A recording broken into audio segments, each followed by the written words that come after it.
I'm back to talk about track 5, question mark interlude on Right Place, Wrong Person. This is a shorter song, and it doesn't have very many lyrics, but the few lyrics that it has are oof, powerful. It's another funky, groovy kind of song. It starts out with, I describe it as kind of like jazz hold music, which I mean in an inoffensive way. It actually, like, it kind of forces you to sit there. I imagine like I'm sitting on hold and I just have to sit there with my thoughts. I just have to sit there and think about what I've heard the past 4 tracks, which is a lot. There's a like a tapping, a tippity-tappity on the edge of the drum sound. Kind of reminds me of like tapping a pen or tapping your foot while you're waiting. There's still some clashing notes. There's a couple different melodies playing on top of each other, so it's still a little bit chaotic. And there's also like, I really am not that good at reading music, but anybody who is, please get in the comments. Like the way the beats are changing, which to me tells me the way the time signatures are changing, is crazy.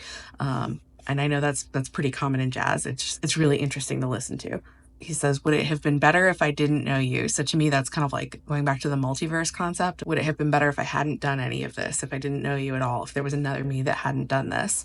And then he says, because every feeling I did feel is so true. So it's like that whole concept of loved and lost, better to have not loved at all. It's like, no, I felt all these true feelings.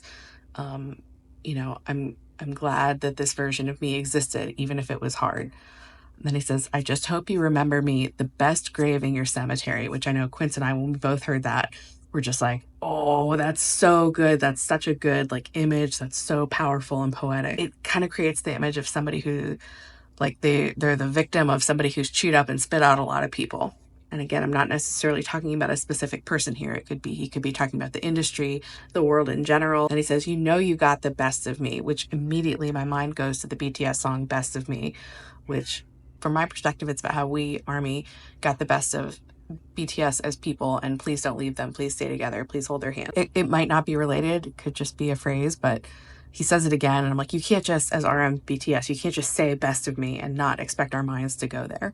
So then the song kind of stops and it feels like this is one of the tracks where it feels like a whole new track starts midway.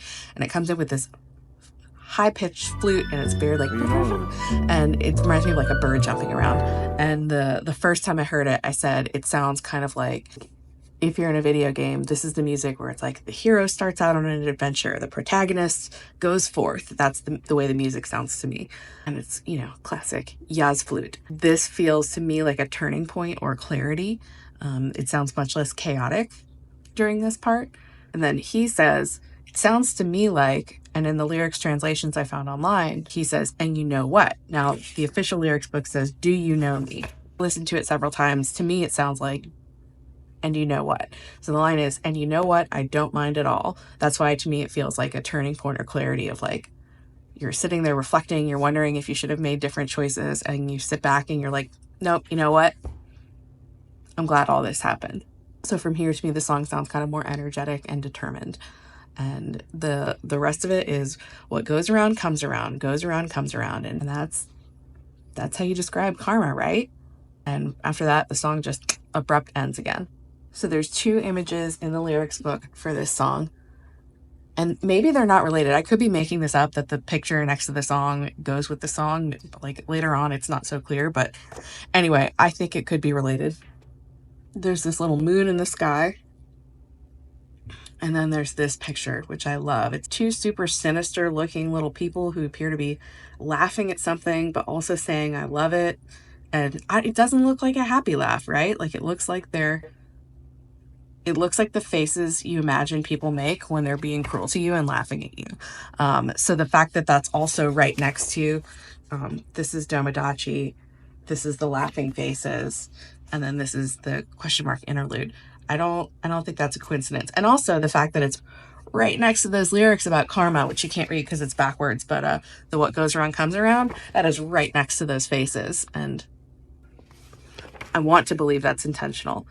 I could be imagining it. And then we get into Groin, which the first time I heard the album, it was my favorite song. It remains, if not my favorite, one of my couple favorites.